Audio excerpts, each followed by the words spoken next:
you. Well, what an introduction, and then feel a lot of pressure to deliver. It's very stressful.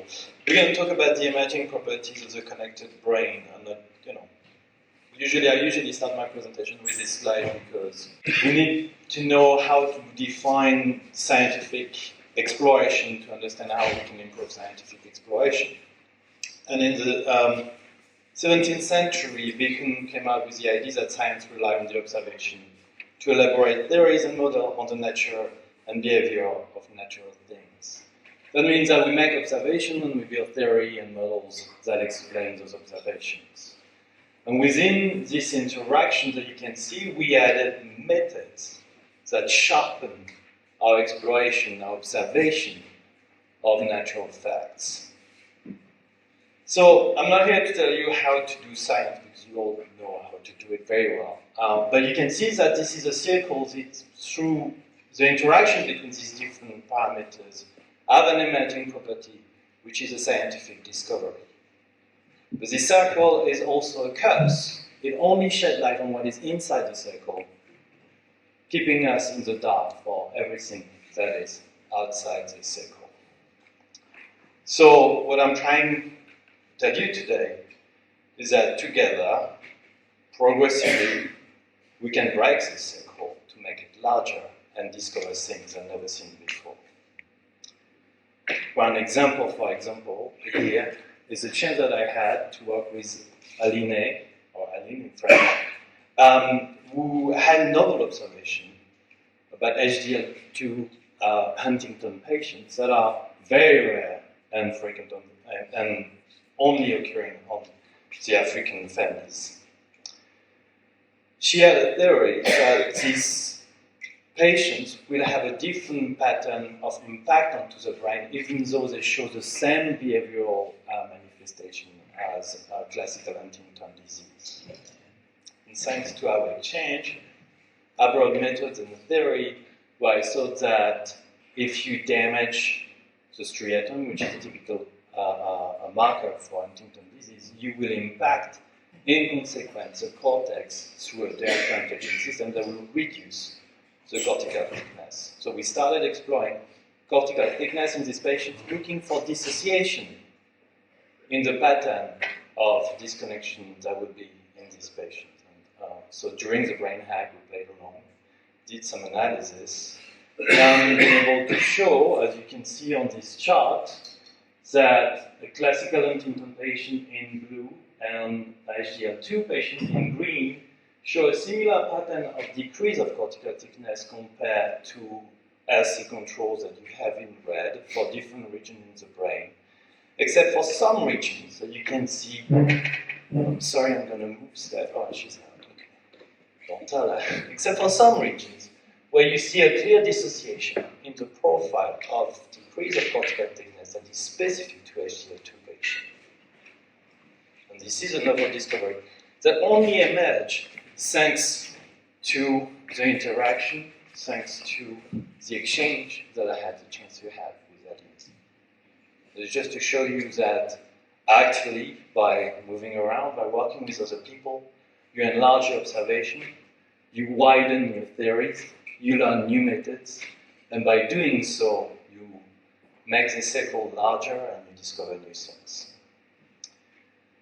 Coming along, I was very happy to see that other people from my team also jumped in with additional questions and additional exploration that they wanted to do that would make this circle even larger and maybe discover and make an entire story that was of great interest from our friend Benjamin, who's editor, who told us that we'd be happy to follow and advise you on where to send this paper together. So I've been working on emerging properties because I find it is fascinating. And in sum, if you cannot explain how an emerging property works, which is putting two things together that happen to another thing that is unique and cannot be explained by those two things independently, it is somehow like magic. But it's not an isolated phenomenon. We know, for example, that life emerged from the interaction, from an emerging property of chemistry and the interaction between elements. We still can't explain how cells of our body or any life stay together as a body and interact together to produce beings like us. And so the idea we've been working on with Steph was that if that's the case for life, if that's the case for multicellular organisms, it's probably also the case for the brain, where neurons have to interact together to have emerging properties that are functions as we know it. So I'd like to bring it down to a simple observation. Let's take those two neurons that you put in a petri dish and look how they're going to behave. All the efforts, all the energies they can put together will be with only one goal, which is connecting together. Now you can see the neuron on the top approaching in a creepy way, it's a neuron at the bottom. Always reminding me as a student trying to approach those famous professors. And making contact, not at one point, but two different points over there, between those two neurons. You need to understand that those two neurons have no difference besides the way they are connected together and connected with other neurons in the brain. And that's why we started thinking maybe we've been spending so much time trying to label the function of the body, the sum of those neurons. Well, actually, maybe we should put function on the connections rather than where those neurons are located. This is just a working hypothesis that I'm going to walk you through today. So one of the conclusions of our reviews was that circuit create networks by stringing together many brain regions to orchestrate a brain symphony, which is the emerging property, conducted by finely attuned connections with variable caliber and myelination. How can we study connections? Now, how can we study connections in the living human brain? So, with Steph, we spent our career studying diffusion-weighted imaging and doing tractography to extract main connections in the brain. Diffusion-weighted imaging, as the name indicates, is measuring the orientation of the diffusion of water molecule inside brain tissue. On the left, I did this magnified voxel, which is a 3D pixel in the brain. It's just an idea, it doesn't look like that, it would be all gray if I was magnifying it. But inside that voxel, you have, in the cortex, a cellular organization of neuron and glial cells and other cells. Inside the cortex, if you look at the movement, spontaneous movement of water molecules, which is diffusion, this diffusion is aleatory. And what you can do is summarize this diffusion mathematically with a model that is called a tensor as a sphere, because there is no preferential direction of the diffusion of water molecule inside the tissue. In the white matter of the brain, things are radically different. You have long strings of axons that are running parallel together, often, and most of the time, surrounded by myelin sheaths that are not allowing water molecule to diffuse across, but constrain them to diffuse inside and around axons. And you can see the behavior of water molecules is radically different, and if you summarize it with a mathematical model that is called a tensor, we'll find that you have an elongated ellipse, a cigar, that tells you the orientation of water molecule inside that tissue. Then you piece together those cigars to build a trajectory that in 3D makes bundles that together for the entire brain makes the human connectome as we know it. And this is a macroconnectome because each of those fibers are not individual axons. It's a group of axons that run together, roughly a few thousand. However, you can't really take rare population of patients, stroke patients, and put them in a very expensive MRI scan to have the best sequence that will take 2 hours to have wonderful reconstruction of the connectome like this. It will not work, or the patient will not be allowed to do it because of health reasons, as health issues, or is it just won't move too much inside the skull? So we thought we should probably, if we want to move on with our theories, use an indirect way to assess brain disconnections. And this is what we did. So we used data that are freely available from the Human Connectome project at a very high resolution to calculate connectomes in multiple participants, healthy participants, and project, in the case of lesion or brain damage, those lesions inside the space, inside the brain of those healthy participants, to estimate the probability of disconnection, a map of the disconnection of these patients. And then run statistics on that to see whether disconnection is more associated with behavior than the localization of the lesion.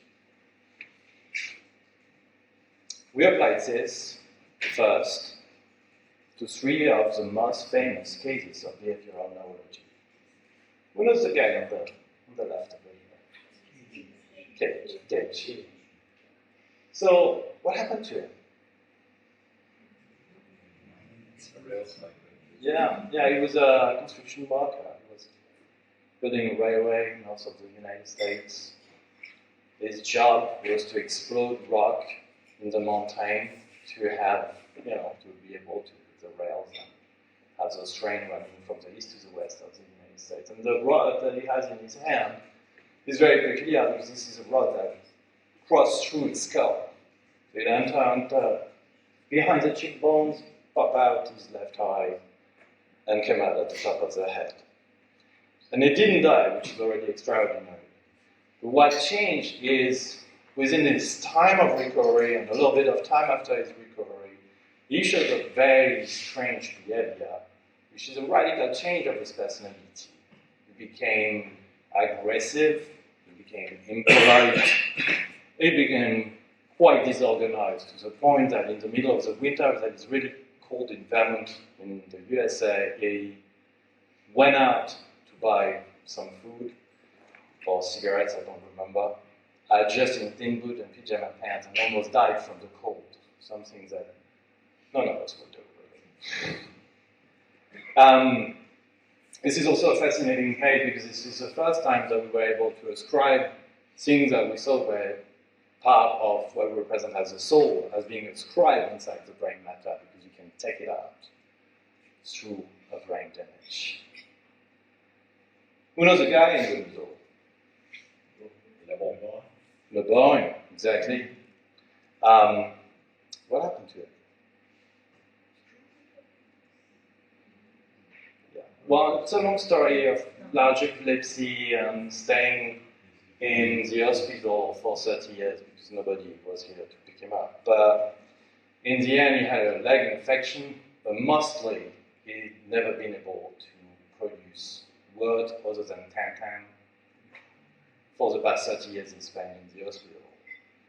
And the surgeon broke out who saw him, who couldn't do anything for saving his leg, just waited patiently for him to die to extract his brain and see what the lesion was, and discovered that it was in the posterior part of the inferior frontal gyrus and now bears the name Broca area as a seat for the production of speech.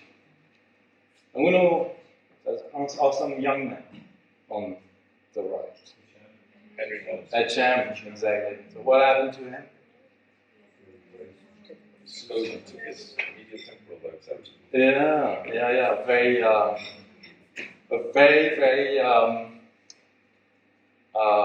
good neurosurgeon. Removed his medial temporal lobe bilaterally, cutting the entire portion of the hippocampus, the medial temporal lobe, and the amygdala bilaterally. This is a case that led us, for some reason, to think that memory is located in the hippocampus. This is the fact that all the patients were damaged. After his surgery, he was not able to build any new episodic memory, which is interpreted as a short-term memory impairment. He also, and that's not the neuropsychological book and the neurological book, he also lost part of his episodic memory before the surgery, that he could not remember anymore. So those three cases are three cases that lead us to imagine that the brain is organized in modules that are very specific for typical function, that when you knock out those modules, you lose that function and show the symptoms. So there will be orbitofrontal cortex for Phineas gauge and the control of emotion and behavior. There will be the Broca area for the production of speech, and there will be hippocampus, also made by example for the creation of new episodic memories. So what I'm trying to tell you is this is the theory and the method applied to the observation in order to build this model of how the brain works. So how about if we change the methods, we change the observation and try to come up with new theory, just for fun. And I like to be annoying with different ideas, so why not? So we came up with this analysis using the method that I aforementioned, and discovered that actually the bar, through its trajectory in the brain of Phineas gauge, also cut the uncinate fasciculus and a lot of frontal-frontal connections. And we thought that's interesting, but that could also explain why it was behaving the way it was behaving. After all, if you cut the uncinate fasciculus in your cat, which I do not recommend to do, that becomes a very bad kitty. It becomes like really aggressive, and probably have to get rid of it.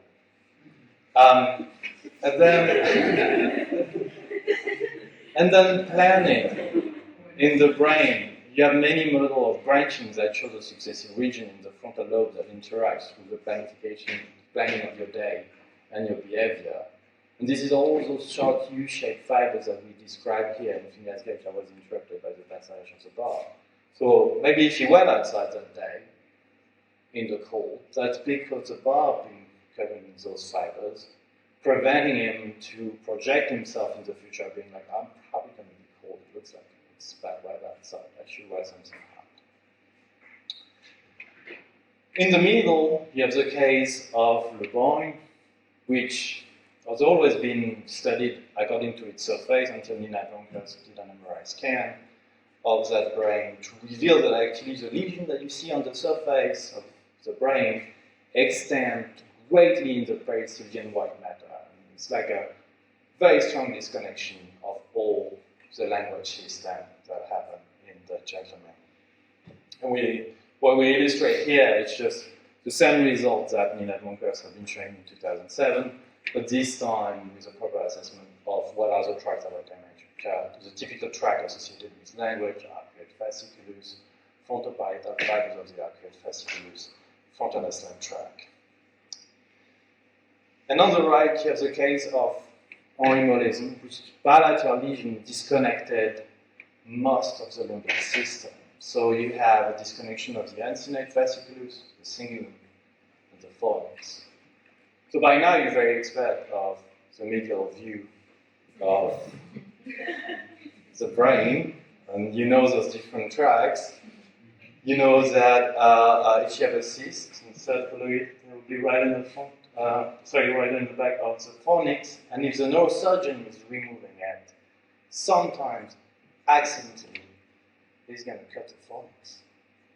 And patient coming out of the surgery will show short-term deficits. Alright, back on. Patient will show short-term memory deficits and difficulty to create new episodic memories. We also know that in isomatism, which is a typical episodic memory disorder, we know that the hippocampus reduces its size, it's connected by the cingulum, but the retrospinal cortex is really the area where we have the most of the thinning of the cortex, most of the amyloid plaque, and the most of the hypometabolism in Alzheimer's disease. And so this connection seems to be critical to the association with the behavior you can see in this pathology. And finally, in monkeys, when you cut the uncinate fasciculus, which I do not recommend to do here at all, they have a lot of difficulties to create memory associated to emotions. And so if you work in memory, you will know that emotion and memory are highly related. We tend to remember way better things that are associated to an emotional event than we are from things that are pretty deemed and normal in the day. It's actually a trick to learn. When you have to learn a lot of things, you try to associate every event of what you have to learn to something that is emotional, such as your teacher naked inside the supermarket, running around with that book that you have to remember. You told me something. So you can see that how you can change the methods, you change the observation, you change the theory, you end up with a story that is at least as acceptable as the original theory, which is the location of the lesion. So we can change things by just imagining new way of observing. So we said, how about we try to do it at a larger scale? So we went to collaborate with somebody that had larger observation, which is Pajkev-Nachev in London. Gets this huge data set of 1,333 stroke lesions. And where we're gonna create a map of this. We're gonna put close together stroke lesions that have similar disconnections and far apart stroke lesions that have different disconnections. And once we have this map, like any map, we're going to start coloring the areas that are associated with, I don't know, maybe spatial neglect, aphasia, or motor disorder, so that we can have the mountain of visual attention, the valley of motricity, and the river of language. So we did create such a map, and we started associating every single neuropsychological examination to the location of patient in this map. This is a special statistic applied to an embedding of the profile of disconnections in patients.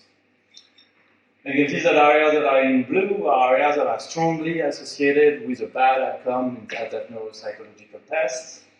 Areas that are in red are areas that are associated with a good outcome in this neuropsychological test. And that's interesting because any new patient that we have, that we enter into that space, will fall into the blue, or will fall into the red, and we'll be able to say they will have a good or a bad outcome at this neuropsychological test. Especially because those neuropsychological tests were done 1 year after the lesion, so you can really predict at the acute stage how they will become. This profile of disconnection is a combination of disconnection of the brain, and the symptom is the emerging property of the combined disconnection in the brain that we capture here with that software that we developed, that Chris is currently developing. Bonus points, we discovered that also if you start approaching the statistical model this way, you can tackle another problem that there is in statistics, when like two different reasons can lead to the same outcome. In that case, illustrated by visuospatial attention, at the time that we take to disengage from something you engage on the right, or the time you make to disengage from something that appears on the left.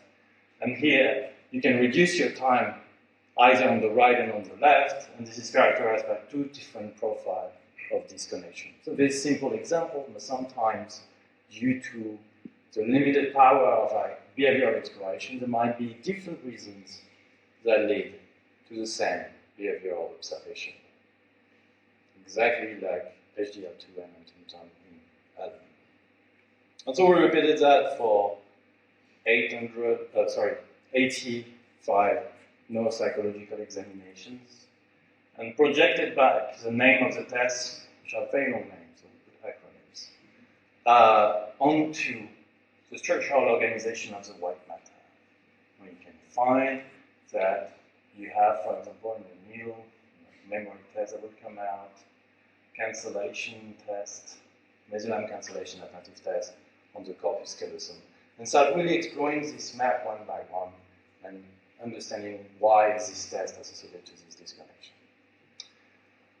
Of course, this is only the top of the iceberg. I'm showing you here a map in 2 dimensions of the white matter, where I'm showing you the most likely tests that will be impaired, but other tests are also impaired with the disconnection. I'm just showing you the one that is the most associated.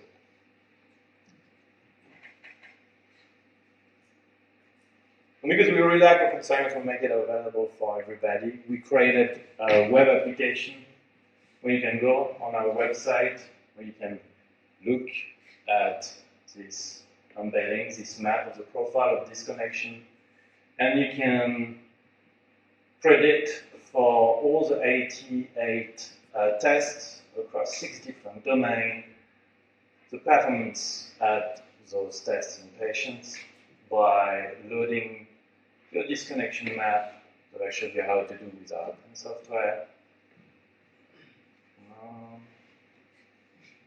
Boom, you load it, you open it, you press run, and it will give you the location on the map of your patient together with a prediction of what we will be able to do in the case of motor score 1 year after its lesion. It's entirely free, and as soon as you press the button, as soon as the score appears, everything is erased from the server, so there is no capture of your data or information in any way. Those predictions are quite accurate in the sense that we kept 20% of our participants aside, and we could do a subtraction between predicted values and observed values. And you can see it's mostly blue. Yes, there is some errors like everything. And we checked whether this approach was better than if we were doing disconnection than in a voxel-based way, so comparing every voxels. If we were doing the same thing but with lesion, if we were doing the voxel of the lesion, if we were doing functional connectivity, if we were doing volume of the lesion and age of the patient as a predictor.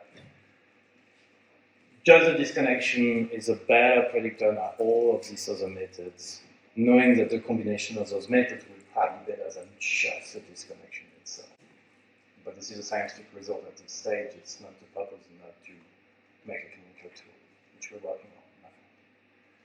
How does it apply outside of this data set? And you can see here, we applied it to verbal fluency with another team that we contacted in the United States that had verbal fluency 1 year after the lesion, and showed that the prediction that we were making for the patient matched the observation of how many words of the same category patients were able to, how many words starting with the letter S patients were able to say in 2 minutes. So we were able to predict that significantly. And we were also able to learn new tests from Lille, that's the north of France, to predict tests in the south of France, in Grenoble, in a completely different city and different clinicians studying the patients. And that was also significant here. So really the idea is with this approach and the future improvements that we can do, you can do a more personalized medicine where you can look at the lesion of your patient as a disconnection and say in advance whether they will keep having motor impairment, language impairment, or visuospatial impairment, and adapt the rehabilitation of those patients specifically to those cases, and be able to measure whether or not your rehabilitation improved the performance compared to what was predicted or didn't make any difference. So I want to stress that all this work has been made thanks to collaboration with other teams.